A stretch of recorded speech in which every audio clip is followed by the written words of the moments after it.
नमस्कार. तुम्हा सगळ्यांचं खूप खूप स्वागत. थंबनेलवरून तुम्हाला समजलंच असेल की आज कोणती रेसिपी आहे ती. तर आज आपण बनवतोय चॉकलेट आईस्क्रीम, तेही कमीत कमी साहित्यामध्ये. तर चला बघूयात रेसिपी.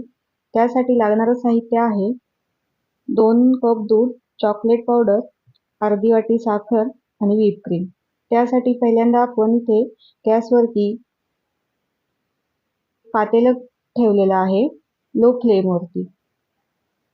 आणि त्याच्यामध्ये 2 कप दूध घेतलेलं आहे, ते आपल्याला गरम करायला ठेवायचं आहे. आणि त्याच्यामध्ये अर्धी वाटी साखर ॲड करून घ्यायची आहे आणि ते सतत हलवत राहायचं आहे, जेणेकरून ते खाली पातेल्याला चिटकलं नाही पाहिजे. आता आपण एका बाउलमध्ये व्हिप क्रीम घेऊन ती बीट करून घेऊया.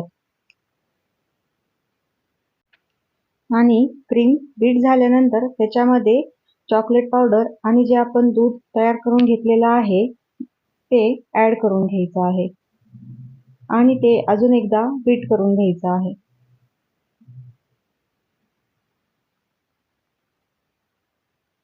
याच्याने चॉकलेट पावडरचा फ्लेवर पूर्णपणे व्हिप क्रीम मध्ये उतरेल. आपल्याला हे आईस्क्रीम तयार करण्यासाठी खूप कमी वेळ लागणार आहे. तुम्ही 30 मिनिटांमध्ये हे आईस्क्रीम बनवून घेऊ शकता आणि तेही खूप कमीत कमी साहित्यामध्ये.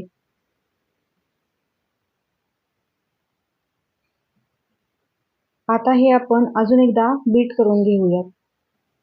मी आता हे सगळं मिश्रण आहे ते दुसऱ्या एका भांड्यामध्ये ट्रान्सफर करून घेतलेलं आहे. आता आपल्याला हे सगळं आईस्क्रीम तयार केलेलं आहे ते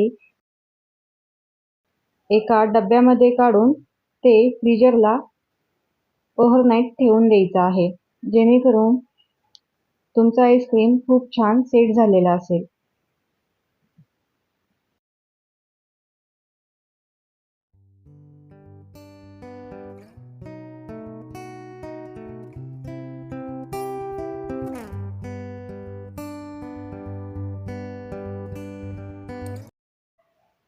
आता हे चॉकलेट आईस्क्रीम तयार आहे. तुम्ही इथे पाहू शकता आईस्क्रीम खूप छान पद्धतीने सेट झालेला आहे. तुम्हाला हवं तेव्हा तुम्ही हे घरीच बनवू शकता आणि एन्जॉय करू शकता. तुम्हाला माझा हा व्हिडिओ आवडला असेल तर चॅनलला सबस्क्राईब नक्की करा आणि तुमच्या काही सजेशन्स असतील त्याही मला कमेंट सेक्शनमध्ये सांगा. भेटूयात नेक्स्ट रेसिपी सोबत.